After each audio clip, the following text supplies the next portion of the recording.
children, and hope. Two words that are intertwined in such a beautiful harmony that it's almost divine.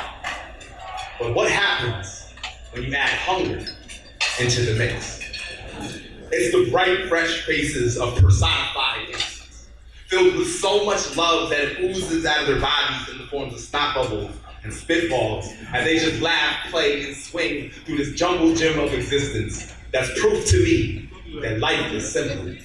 Children get it best. You see, the older we grow, the more we are taught to make things complex. Us adult eyes see the globe and only think conquest, and make you turn everything possible into a contest, even food. Let's take this for example. Throw a ball into a group of strange kids and it'll be a game before it even hits the floor. But you throw that same ball into a group of strange adults, and how long do you think it'll take before they turn it into a war? I feel like before we learned these rules of life, we had a lot more joy in our hearts and things to be grateful for, but it was always suppressed by this phrase, oh, grow up.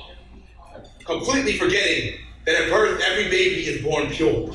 And it seems like learned behavior might be the problem, so maybe growing up isn't the cure because we've all grown up so much that our heads are now stuck in the clouds and we're missing all of these hungry children still running around.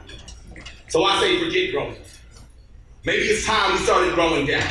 Time we relearn how to live and how to laugh like we are clowns, how to fall in dirt and get up smiling. Hear our song, share our food, and dance like wildlings, and actually be happier when there's more of us around instead of worried if there's enough to go around. So somebody go check in on the kids next door. Because I just don't think us grown-ups are cutting it anymore. Maybe school shouldn't start until the age of 24.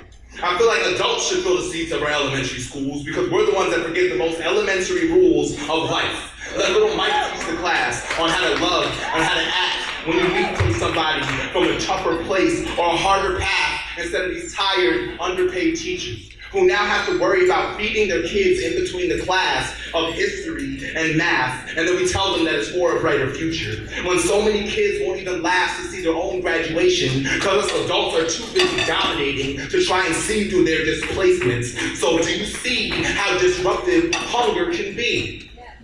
Can you see how far we would be if every child had the same opportunity?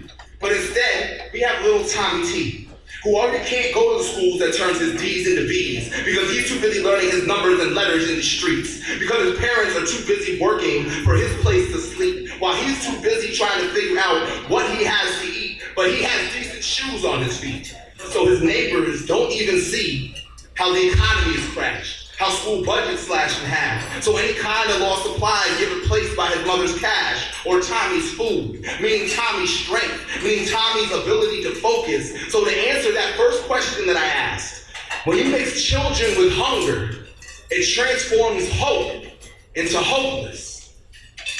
I think that's called trickle-down economics on my block.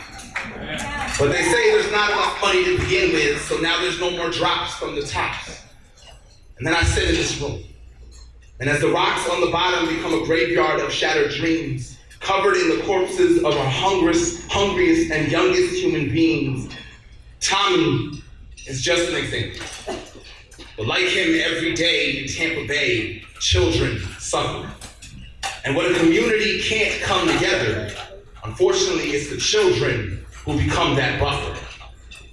Now it may take an extra moment, some extra time out of your day. Maybe take a little bit extra funds. And it will definitely take all of us. But if we are truly drawn together, then it should only take a little bit from each one. Together, we can actually remove hunger from this conversation. Because children equals hope should be the only two parts of that equation. Back talk! Y'all, my name is Dennis Amadeus. Thank you all so